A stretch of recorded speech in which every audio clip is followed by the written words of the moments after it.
Semester home science जो नई शिक्षा नीति 2020 के अनुसार रखा गया है। और जिन बच्चों ने चैनल को अभी तक सब्सक्राइब नहीं किया है, चैनल को सब्सक्राइब अवश्य कर लें और अपने दोस्तों में शेयर भी किया करें। जैसा कि आप सब देख पा रहे हैं, भाग आ है हमारा पोषण के मूल तत्व। जी हाँ, यदि आपने सिलेबस देखा होगा तो उसमें भाग आ है और भाग बा है। पोषण के मूल तत्व भाग आ है, जिसमें मैंने आज आप सभी के लिए कोशिका लिया है। जी हाँ, कोशिका मोस्ट टॉपिक सबसे पहला प्रश्न है पोषण के मूल तत्व में। और मैं कोशिश करूंगी कि एक ही वीडियो में पूरा कोशिका के बारे में विस्तार से समझा सकूं, जो आपके सिलेबस के अनुसार है। जैसा कि आप सब स्क्रीन पर देख पा रहे हैं, मानव शरीर की सबसे छोटी व सूक्ष्मतम जीवित इकाई।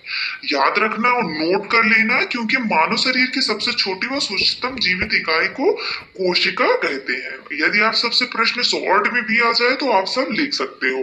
कोशिका शरीर की बनावट का मुख्य आधार होती है। जी हाँ, एग्जाम्पल अर्थ में लिख सकते हो, कोशिका का अर्थ, कोशिका का परिभाषा भी दे सकते हो। ऐसे मानव शरीर की सबसे छोटी व सूक्ष्मतम इकाई को कोशिका कहते हैं। कोशिका शरीर की बनावट का मुख्य आधार होता है। जी हाँ, क्योंकि कोशिका का अध्ययन किसमें होता है? साइटोलॉजी में। जी हाँ, साइटोलॉजी कहलाता है। यदि आप सबसे पूछा जाए कोशिका का अध्ययन किसमें होता है, तो साइटोलॉजी में। और साइटोलॉजी में क्या होता है? कोशिका का अध्ययन होता है। ये मोस्ट है। कोशिका की खोज किसने किया था? ये अंग्रेजी विद्वान वैज्ञानिक थे, जिनका नाम था रॉबर्ट हुक ने, और सन 1665 ईस्वी में किया था। इन्होंने सबसे पहले क्या किया था? मृत कोशिका की खोज की थी। किसने की थी? रॉबर्ट हुक ने की थी। ऐसे जीव जिनका शरीर केवल एक ही कोशिका से बना होता है, वह क्या होते हैं? एक कोशिकीय जीव कहलाते हैं। जी हाँ, याद रखना, जिनका शरीर एक कोशिका से बना होता है वे एक कोशिकीय जीव कहलाते हैं। जैसे एक कोशिकीय जीव में केवल एक ही कोशिका सभी जैविक कार्य करते हैं। जो एक कोशिका होती है वही सभी जैविक कार्य करते हैं, जैसे कि अमीबा हुआ और पैरामीशियम हुआ। याद रखना, नोट करते चलना।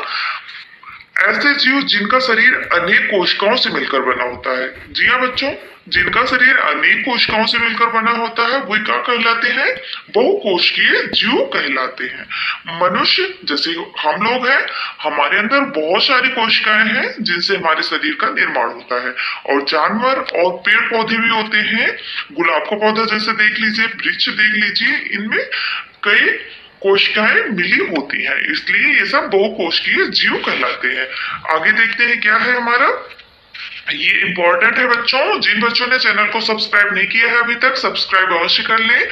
ये इंपॉर्टेंट है, सबसे इंपॉर्टेंट है। याद रखना शॉर्ट में, जैसे जनक कौन है? हमारे कोशिका के जनक कौन है? खोजकर्ता कौन है? रॉबर्ट हुक है। और जीवित कोशिका, जैसे मैंने पहले ही बताया, रॉबर्ट हुक ने मृत कोशिका पर खोज की थी। वहीं अगर देखा जाए जीवित कोशिका पर खोज किसने की थी? एंटोन नीमान ने थी और लिवेन हॉक ने। और सबसे छोटी कोशिका कौन सी कोशिका कहलाती है? प्रश्न पूछा जा सकता है, सबसे छोटी कोशिका कौन सी कोशिका होती है? तो माइकोप्लाज्मा होती है। और सबसे बड़ी कोशिका होती है शुतुरमुर्ग का अंडा। जी हाँ बच्चों, शुतुरमुर्ग का अंडा जो होता है सबसे बड़ी कोशिका होती है। मानव में सबसे छोटा, जी हाँ, यदि ऐसे पूछा जाता है सबसे छोटी कोशिका, तो माइकोप्लाज्मा होगा। अगर मानव में सबसे छोटी कोशिका कौन सी है, तो पुरुष का शुक्राणु या स्पर्म होता है। और मानव में सबसे बड़ी कोशिका कौन सी होती है? बड़ा कोशिका अंडाणु होता है। जो स्त्री का अंडाणु होता है वो सबसे बड़ा कोशिका होता है। और यदि वैसे ही पूछा जाए, जैसे कि सबसे बड़ी कोशिका यदि पूछा जाए तो शुतुरमुर्ग के अंडे का होता है। और यदि मानव में पूछा जाए तो अंडाणु, स्त्री के अंडाणु की सबसे बड़ी कोशिका होती है। और मानव में सबसे लंबी कोशिका कौन सी होती है? न्यूरॉन होती है। जी हाँ, सबसे लंबी कोशिका न्यूरॉन कोशिका होती है। आगे देखते हैं विभाजन रहित कोशिका। जी हाँ बच्चों, विभाजन रहित कोशिका अर्थात जिन कोशिकाओं का विभाजन नहीं होता है, जैसे कहीं चोट लग जाती है, टूट फूट जाता है, तो उसका विभाजन वो शीघ्र नहीं जुड़ता है, तो वो कौन सी कोशिका है? न्यूरॉन कोशिका है। जी हाँ, यदि आपके सर में कहीं चोट लग गई तो बहुत जल विभाजन नहीं होता है आपकी कोशिका का। जो क्या कौन सी कोशिका है? न्यूरॉन। और सबसे तेज विभाजन किसमें होता है? लीवर में। यदि लीवर में कहीं कुछ कट गया, चोट लग गई, कुछ हो जाता है तो शीघ्र ही वह ठीक हो जाता है। इसलिए सबसे तेज विभाजन किसमें? लीवर में। जैसे कि आप सबको पता है कोशिका ऐसा है, कोशिका के द्वारा ही ऊतक का निर्माण होता है।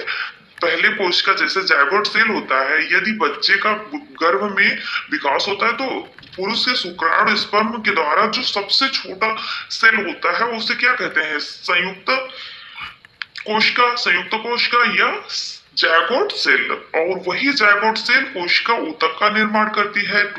फिर ऊतक जो है वो जुड़ते हैं, फिर अंग बनते हैं, जैसे कि आपका हाथ पैर। और यही हाथ पैर अंग जुड़ के शरीर बन जाता है। जैसे आप सब देखते हैं ईंट, यदि आप सब ईंट लाते हैं तो उसके बाद सबसे पहले उसकी जुड़ाई होगी, दीवार बनेगी। ऐसे ही कोशिका होगी, फिर उसके बाद दीवार अर्थात ऊतक बनेगा, और फिर दीवार के बाद एक कमरा तैयार होगा। कमरे के बाद क्या होगा? वही कमरा अच्छे से व्यवस्थित ढंग से हो जाता है तो वही घर कहलाता है।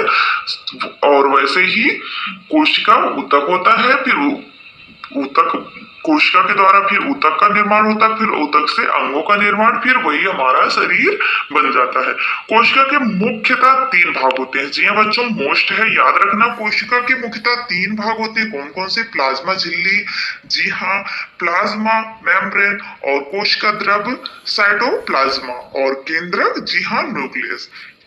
इन सभी के बारे में डिटेल में आगे हम लोग जानेंगे। और जिन बच्चों ने अभी तक चैनल को सब्सक्राइब नहीं किया है, सब्सक्राइब कर लें और वीडियो को शेयर भी अवश्य किया करें। जैसा कि आप सब देख पा रहे हैं, क्या है हमारा कोशिका के सिद्धांत। जी हाँ, कोशिका के सिद्धांत का प्रतिपादन सन 1838 से 39 ईस्वी में हुआ था।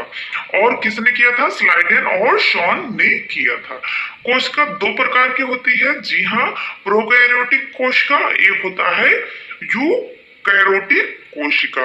प्रोकैरियोटिक कोशिका क्या है? ऐसी कोशिकाएं जिनमें केंद्रक पदार्थ, जी हाँ, जिनमें केंद्रक पदार्थ केंद्रक झिल्ली के बिना होता है, वही क्या कहलाता है? प्रोकैरियोटिक कोशिका कहलाता है। जैसे जीवाणु और नीले हरे शैवाल।